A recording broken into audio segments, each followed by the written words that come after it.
Hi అండి అందరికి.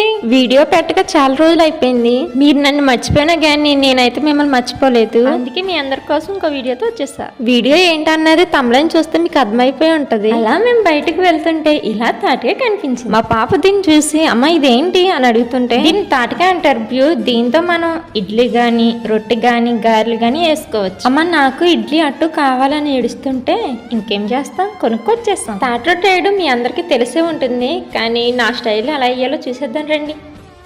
తాటిగా తీసుకొచ్చి దాన్ని శుభ్రంగా కడిగి మెత్తగా చితగొట్టి పైన తొక్కంతా తీసేసి గుంజి తీసుకోవాలి. గుంజి చాలా మంది చాలా రకాలుగా తీస్తూ ఉంటారు, కానీ నేనైతే అంచున్న గిన్నె తీసుకుని తీసాను, కానీ చాలా బాగా వచ్చింది. మీరు తీసుకున్న గుజ్జులో ఈస్లేం ఉండకుండా ఉండాలంటే పల్సటి క్లాత్ తీసుకుని గుజ్జు అంతా దాంట్లో వేసి గట్టిగా వస్తారంటే గుజ్జు అంతా ఈస్లేం లేకుండా చాలా నీట్ గా వస్తుంది. తీసిన గుజ్జు మొత్తం ఈ గిన్నె సగానికి వచ్చింది. మనం తీసుకుని కొలతలను బట్టి ఇడ్లీ గాని రొట్టె గాని బాగా పర్ఫెక్ట్ గా వస్తాయి. తీసిన సగం గిన్నె గుజ్జుకి ముప్పావు గిన్నె బెల్లం, ముప్పావు గిన్నె వరి నూక వేసుకోవాలి.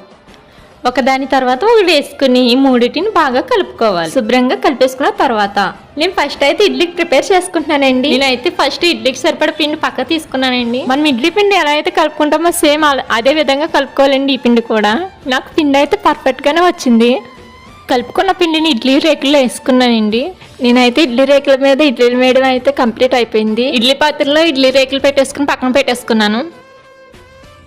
ఈలోపు అట్టు ప్రిపేర్ చేసుకుందాం. మనం తాటి రొట్టె వేసుకుంటున్నాం కాబట్టి మూగుడికి మాడట్టుగా ఉండాలంటే మూగుడు మొత్తం ఆయిల్ అప్లై చేసుకుని అప్పుడు పిండి వేసుకోవాలి.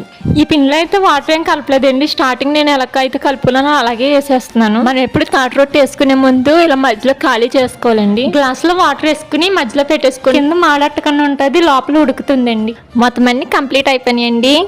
స్టవ్ ఆన్ చేసుకున్న పక్కన ఇడ్లీ పాత్ర పెట్టేసుకున్నాను, పక్కనేమో అట్టు పెట్టేసుకున్నానండి.